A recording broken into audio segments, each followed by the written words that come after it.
నన్ను కానీ గౌరవ ముఖ్యమంత్రి చంద్రబాబు నాయుడు గారిని కానీ మీరు ఏమన్నా కానీ ఇది మేము ప్రజాస్వామ్యాన్ని నమ్ముతాం. మీకోసం ఒక మాట విని మీరు ఒక చిన్న పిటిషన్ ఇస్తే మేము తీసుకొని మేము దాన్ని సరిదిద్దడానికి ప్రయత్నం చేస్తూ ఉన్నాం. నేను ఈ రోజున మిమ్మల్ని అడిగేది ఎలక్షన్ ముందు అడగట్లేదు, ఇప్పుడే అడుగుతున్నాను. వచ్చే 15 సంవత్సరాలు ఈ కూటమి ప్రభుత్వానికి మీరు అండగా ఉండాలి. నాకు 2 ఇవ్వండి, మీరు నాకు పనిచేసే వెసులుబాటు ఇవ్వండి.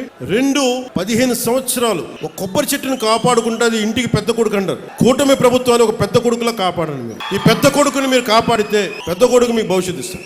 గంజా ఎందుకు తాగుతారు? హై కావాలి వాళ్ళకి, ఏదో సాధించాలని. యువతకు నేను ఇదే చెప్తున్నాను, జెన్జీ యువతకి.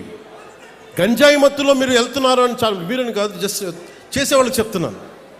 మీరు get in to martial arts నేర్చుకోండి, కొట్లాడండి, బాక్సింగ్ నేర్చుకుని తిరగండి, పరిగెట్టండి. మీకు going to some kind of sports. అప్పుడు హై తెలుస్తుంది మీకు. గంజాయి మత్తుల్లో మాదక ద్రవ్యాల్లో ఉండదు. చాలా ఫ్రస్ట్రేషన్స్ ఉంటాయి మీ అందరికీ. నాకు ఫ్రస్ట్రేషన్స్ ఉండే 20s. నేను దాన్ని ఛానలైజ్ చేశాను. మార్షల్ ఆర్ట్స్కి వెళ్ళాను. నేను ఒక్కడిని ఒక నిర్ణయం తీసుకొని నన్ను డిసిప్లిన్ చేసుకుంటే ఈరోజు నాకు ఇంతమంది నిలబడ్డారు. గత ప్రభుత్వం మళ్ళీ ఏం మాట్లాడుతున్నారు, మేము భవిష్యత్తులో ఇవి చేస్తాం ఉన్నారు. మీకు 5 సంవత్సరాల సమయం ఇస్తేనే మీరు ఏం చేయలేకపోయి రాష్ట్రాన్ని ఇంత అస్తవ్యస్తంగా చేశారు. ఇంకొకసారి మీరు వస్తే ఏం జరుగుద్ది? అదే వద్దని చెప్పి మనం ప్రజలు పక్కన పెట్టారు.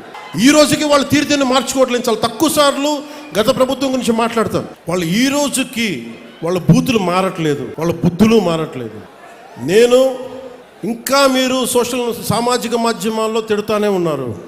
మళ్ళీ ఇంకొకసారి హెచ్చరిస్తున్నాను. పిఠాపురంలో ఒకసారి చెప్పాను మీకు, మళ్ళీ మీరు కూర్చొని పాత పద్ధతిలో గనక మళ్ళీ నాయకులు మళ్ళీ మీరు పిచ్చి ప్రలాపనలు చేస్తే పర్యవసానాలు చాలా తీవ్రంగా ఉంటాయి, గుర్తుపెట్టుకోండి. క్రిమినల్ యాటిట్యూడ్ తోటి ఎవరు వచ్చినా కానీ, అది నా పార్టీ జనసేన పార్టీలో ఉన్నా కానీ, కూటమి పార్టీలో ఎవరున్నా కానీ, ప్రజాస్వామ్యాన్ని గౌరవించిన నాయకులు ఎవరైనా సరే, నా సొంత పార్టీలో, మన సొంత పార్టీలో ఉన్నా సరే, జనసేనలో ఉన్నా సరే, నేను ఉపేక్షించను.